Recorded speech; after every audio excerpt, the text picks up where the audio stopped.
Mas Adnan sekarang. Mas Adnan, Anda ini salah satu caleg milenial karena belum juga belum nikah ya, belum nikah, tetapi juga salah satu partai terbesar di Banyuwangi karena PDI Perjuangan. Bagaimana Anda memandang kesaktian itu tadi yang sempat sampai kutip tadi, Mas, sehingga Mas Adnan sendiri berani bersaing dengan orang-orang hebat, di internalnya juga hebat, di eksternalnya dia, bahkan Mas Adnan berani ngambil posisi di dapil lah, dapilnya Pak Ripai ini. Padahalnya mestinya dia di dapil Serono ya, sekitar Serono. Silakan Pak Adnan bagi-bagi dengan kita. Ya. Baik, terima kasih. Sebenarnya begini ya, begini kawan-kawan pemirsa semua sekalian, kawan-kawan yang hadir di sini. Ini kan kita sekarang kan ada di ruang politik baru. Ini kan ada di ruang politik di mana kampanye itu didigitalisasikan. Kampanye hari ini itu lebih efektif di media sosial. Kampanye hari ini itu efektif di berbagai bidang dan hal-hal baru. Nah, kemudian ini kita anggap sebagai sebuah tantangan. Nah, kemudian kalau kita sebagai generasi yang baik, kita itu jangan pernah melupakan apa yang ada di dalam hadapan kita, yang kita sebut sebagai sebuah tantangan. Nah, kemudian di belakang kita ada sejarah, ada masalah yang harus kita selesaikan. Nah, bagi saya ini tidak bisa kemudian dikaitkan dengan dikotomi muda dan tua. Jadi tidak ada bicara umur, tidak ada bicara muda, tidak ada bicara tua. Tapi kematangan dan kemampuan itu ukurannya adalah rekam jejak.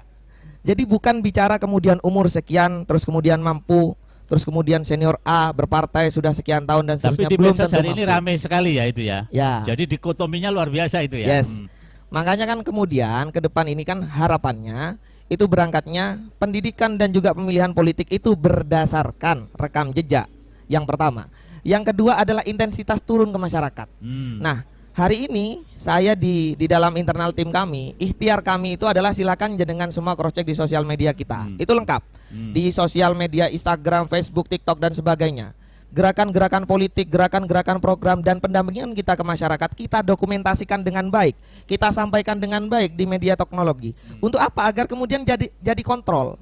Jadi saya ngomong saya ingin menjadi dewan yang aspiratif itu bukan omongan, tapi itu pembuktian. Kedua, saya ingin memberikan pendampingan pembangunan. Nah, itu ada. Semua terekam jejaknya di dalam media sosial. Artinya Mas Adnan memang terbuka ya? Sangat terbuka. Dikritik juga oke lewat WA? Sangat terbuka. Okay. Bahkan saking terbukanya kemudian ada yang sedikit nyempil gini. Mas Adnan nggak takut kira-kira kemudian titik lokasinya yang bersangkutan nanti kemudian dibom atau katakanlah diserang oleh caleg lain. Silahkan datang ke titik saya. Mari kita bertemu sama-sama dengan masyarakat yang sama, wajah yang sama.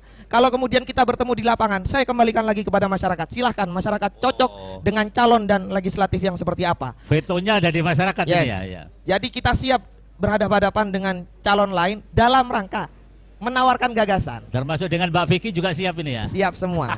Jadi saya siap semua ya. Jadi mau dari partai Nopo, calon Nopo, bukan saya mau sombong. Tapi bagi saya pertarungan politik itu adalah pertarungan gagasan. Jadi kalau kita ketemu masyarakat, apa yang bisa kita tawarkan, apa yang bisa kita lakukan, apa yang bisa kita buktikan, silahkan masyarakat kembali menilai mana yang layak dan tidak layak, gitu kira-kira.